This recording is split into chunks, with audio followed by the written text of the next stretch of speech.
Hola, muy buenas noches. Mi nombre es Eduardo Oropeza y esta noche estaremos hablando en este podcast sobre el virus COVID-19. Estaremos hablando sobre la cronología, cómo es que se llevaron a cabo los eventos desde su descubrimiento hasta la actualidad. Comencemos.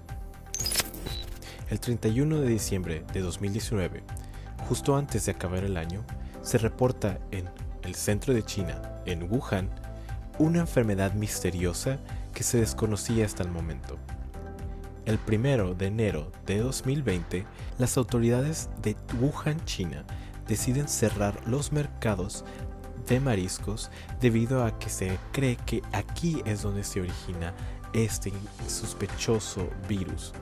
Los investigadores suponen que fueron los animales salvajes que se vendían en estos mercados los que trajeron el virus hacia los demás, debido a que las condiciones sanitarias no estaban en sus mejores condiciones. Y para el 7 de enero de este año, las autoridades de China declaran como responsable de esta epidemia a un nuevo tipo de coronavirus. La familia de coronavirus ya es conocida y ya se conoce de esta enfermedad. Sin embargo, esta enfermedad es una nueva variante de esta familia de coronavirus. El nombre de la enfermedad, COVID-19, se acuña debido a que fue el año en el que se encontró este virus, a pesar de haber sido el último día. Se encontró que este nuevo virus traía distintos síntomas, algunos tan leves como una fiebre y una tos. Sin embargo, traía consigo también otros síntomas que podrían incluso causar la muerte, como lo es la falta de respiración y la neumonía, incluso el fallo renal. Para el 11 de enero de este año, China reporta su primera muerte por el nuevo coronavirus. Y para el 13 de enero, Tailandia había reportado lo que sería su primer caso fuera de China, una mujer que acababa de llegar de Wuhan. El 17 de enero, una segunda muerte es reportada en Wuhan por coronavirus, haciéndolo así el epicentro de esta epidemia. El 20 de enero, Corea del Sur confirma su primer caso de coronavirus. Y el 21, Estados Unidos, junto con Taiwán, confirman su también primer caso de coronavirus. Y el 23 de enero del 2020, China se convierte en el primer país en irse a cuarentena. El 23 de enero, China cancela todos los viajes a larga escala o a grande escala y ordena a todos sus ciudadanos a mantenerse en cuarentena en sus casas. El 29 de enero de este año, por lo menos 90 enfermeras se dieron de baja de hospitales en Hong Kong. Esto debido a una forma de protesta contra el gobierno, dado que el gobierno se estaba poniendo en contra de cerrar la frontera que tiene junto con China. Y el 31 de enero de este año 2020, la OMS, la Organización Mundial de la Salud, declara una emergencia de salud pública de carácter internacional debido a que ya esta epidemia se convierte en una pandemia y deja de ser simplemente en China. Esto comienza a ser algo de nivel internacional, marcando así el primer mes de esta pandemia. Al mes siguiente, el 26 de febrero del 2020, llega el primer caso a América Latina, siendo esto en Brasil, la región de Brasil.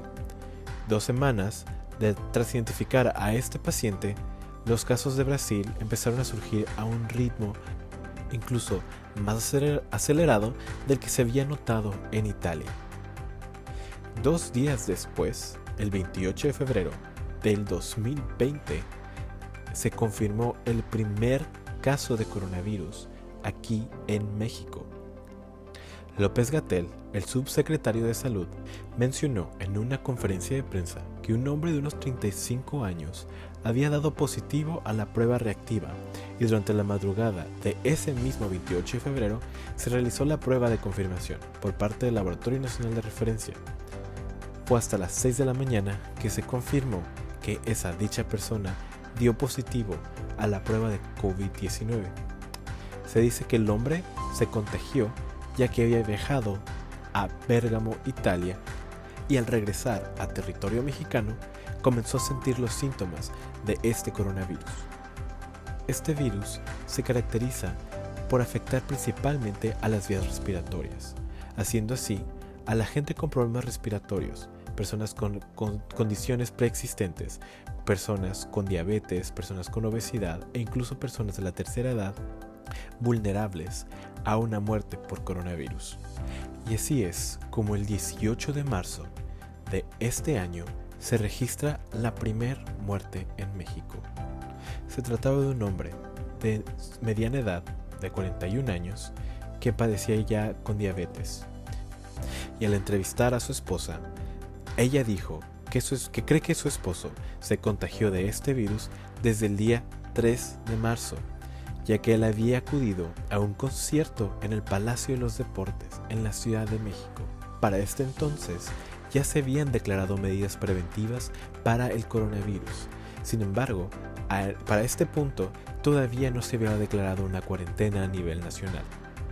Es entonces cuando el gobierno de México pone en acción el semáforo epidemiológico, comenzando por el color rojo, seguido por el color naranja, después el color amarillo y por último el verde.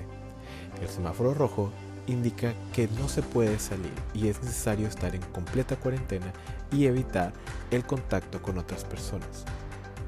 El semáforo naranja, por ende, significa una medida un poco menos drástica a esto. Significa que la gente puede comenzar a salir, pero no hacer actividades que no sean indispensables. El semáforo amarillo, entonces, permite un poco más estas actividades no indispensables, permitiendo así un poco más la reactivación de la economía. Y por último, el semáforo en verde significa regresar a la normalidad. En distintos municipios, en distintas ciudades, en distintos estados, había diferentes colores de semáforo. Estas ciudades o municipios o estados con más conglomeración de gente tendían a estar en un semáforo rojo o naranja, mientras que aquellos con menos gente tendían a estar en amarillo o incluso en verde. Y en Baja California, el 13 de marzo del 2020, se suspendieron todas las actividades escolares en todos los niveles. Mucho se dijo del regreso a clases. En distintas ciudades se tenía contemplado el regreso a clases después de las vacaciones de Semana Santa. En otros lugares se tenía contemplado para un mes después de la cuarentena, o que la cuarentena duraría entre 1 y 2 meses. Sin embargo, han pasado ya 8 meses desde que se declaró cuarentena en todos los niveles escolares. Se dijo que el primer estado en regresar a clases sería el estado de Campeche, por llegar a semáforo verde. Se tenía programado para el 1 de junio, pero se descartó el regreso a clases ya que no querían poner en riesgo la salud de los estudiantes. Otros estados afirmaban que el regreso a clases sería incluso en agosto. Pero el 27 de septiembre se conoció como la nueva fecha para regresar a clases en Campeche, entre otros estados. Pero la mayoría de ellos declararon suspendidas las clases hasta el nuevo ciclo escolar. En octubre se dio a conocer la nueva modalidad para los estados en semáforo verde, que podrían regresar a clases presenciales con el uso de cubrebocas obligatorio y respetando la sana distancia. Con estas pautas que nos ponen al regreso a clase, nos da un total de 5 veces que se cambiaron las fechas para poder regresar a clases presenciales. Se dice que no será hasta el siguiente año, incluso cuando todo México deje de dar las ya conocidas y la nueva normalidad que estamos viviendo con las clases en línea. Aquí en México, mucho hemos vivido desde el surgimiento de esta pandemia.